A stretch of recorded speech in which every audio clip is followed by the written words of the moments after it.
కర్నూలు యశోద ఆసుపత్రి బ్రాంచ్ కార్యాలయంలో Yashoda hospital Hitec City doctor Sunitha cancer వ్యాధిపై చికిత్సా విధానంపై అవగాహన కల్పించారు.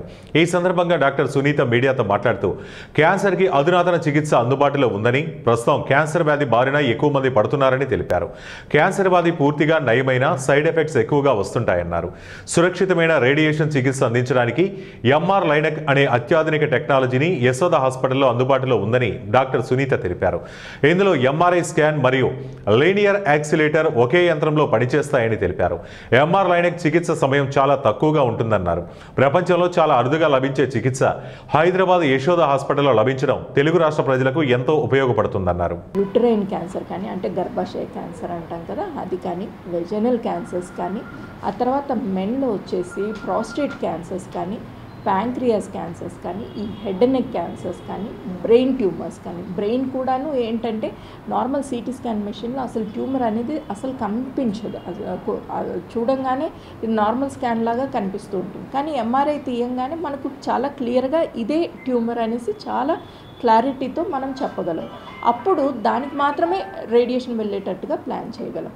సో పెల్విస్ క్యాన్సర్స్లో అన్నిట్లోనూ, అంటే కడుపులో ఉండే క్యాన్సర్స్ అన్నిట్లోనూ, లివర్ క్యాన్సర్స్లో, లంగ్ క్యాన్సర్లో, హెడ్ అండ్ నెక్ క్యాన్సర్స్, తర్వాత బ్రెయిన్ క్యాన్సర్స్, వీటన్నిటిలో కూడాను చాలా యూస్ఫుల్గా ఉంటుంది.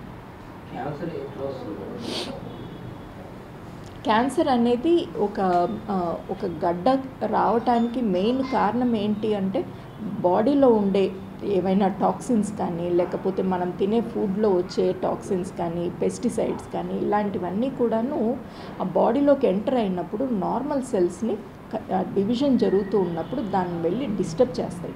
ఆ డిస్టర్బ్ చేసినప్పుడు ఆ డిఎన్ఏలో ఎప్పుడైతే మనకు బ్రేక్ వస్తుందో అది కరెక్ట్గా హీల్ అవ్వకుండా నెక్స్ట్ సెల్కి ఆ డిస్టర్బ్డ్ మెటీరియల్ అనేది నెక్స్ట్ సెల్కి వెళ్ళిపోతుంది. అప్పుడు దానికి ఒక నియంత్రణ అనేది ఉండదు, ఒక కంట్రోల్ అనేది ఉండదు సెల్ డివిజన్లో. అవి గబగబా అలా పెరుగుతూ ఉంటాయి. అంటే ఒక సెల్ నుంచి 2 సెల్స్ రావాలి, 2 సెల్స్ నుంచి 4 రావాలి. కానీ ఇక్కడ నుంచి ఒక సెల్ నుంచే 100 సెల్స్ అలా పుట్టుకొస్తూ ఉంటాయి. అది ట్యూమర్ కింద ఫామ్ అవుతుంది. సో ఏ ఆర్గన్లో ట్యూమర్ వస్తే ఆర్గన్కి తగ్గట్టుగా మనకు సైడ్ ఎఫెక్ట్స్ కానీ, వాటి ట్యూమర్కి సంబంధించిన సిమ్టమ్స్ కానీ కనిపిస్తూ ఉంటాయి. ఇది అవ్వదండి, ఎందుకంటే దీని కాస్టే చాలా కాస్ట్లీ మెషిన్.